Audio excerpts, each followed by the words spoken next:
खुदावंद के जिंदा कलाम में से खरूज की किताब उसका 21वां बाब आयत 1 ता 18। वो अहकाम जो तुझे उनको बताने हैं ये हैं, अगर तू कोई इब्रानी गुलाम खरीदे तो वो 6 बरस खिदमत करे और 7वें बरस मुफ्त आज़ाद होकर चला जाए। अगर वो अकेला आया हो तो अकेला ही चला जाए, और अगर वो बियाहा हो तो उसकी बीवी भी उसके साथ जाए।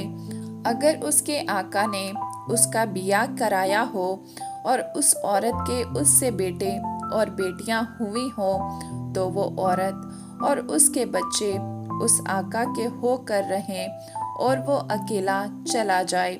पर अगर वो गुलाम साफ कह दे कि मैं अपने आका से और अपनी बीवी और बच्चों से मोहब्बत रखता हूँ, मैं आज़ाद होकर नहीं जाऊँगा, तो उसका आका उसे खुदा के पास ले जाए और उसे दरवाज़ा पर या दरवाज़ा की चौखट पर लाकर सुतारी से उसका कान छेदे।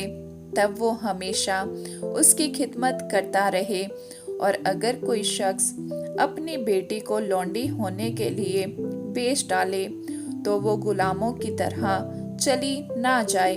अगर उसका आका जिसने उससे निस्बत की है उससे खुश ना हो तो वो उसका फिदिया मंजूर करे, पर उसे ये इख्तियार ना होगा कि उसको किसी अजनबी कौम के हाथ बेचे, क्योंकि उसने उससे दगाबाजी की।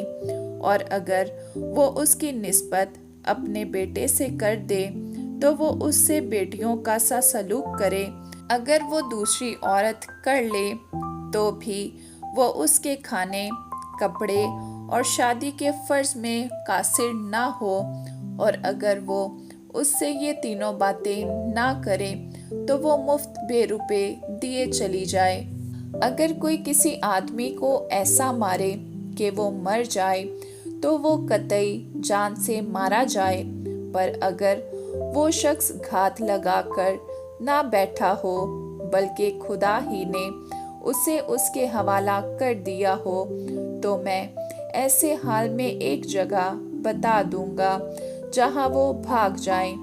और अगर कोई दीदा और दानिस्ता अपने हमसाया पर चढ़ आए ताकि उसे मक्कर से मार डाले, तो तू उसे मेरी कुर्बानगाह से जुदा कर देना ताकि वो मारा जाए। और जो कोई अपने बाप या माँ को मारे वो कतई जान से मारा जाए। और जो कोई किसी आदमी को चुराए, ख्वाह वो उसे बेच डाले ख्वाह वो उसके यहाँ मिले, वो कतई मार डाला जाए। और जो अपने बाप या अपनी माँ पर लानत करे वो कतई मार डाला जाए। और अगर 2 शख्स झगड़ें और एक दूसरे को पत्थर या मुक्का मारें और वो मरे तो नहीं पर बिस्तर पर पड़ा रहे। आमीन।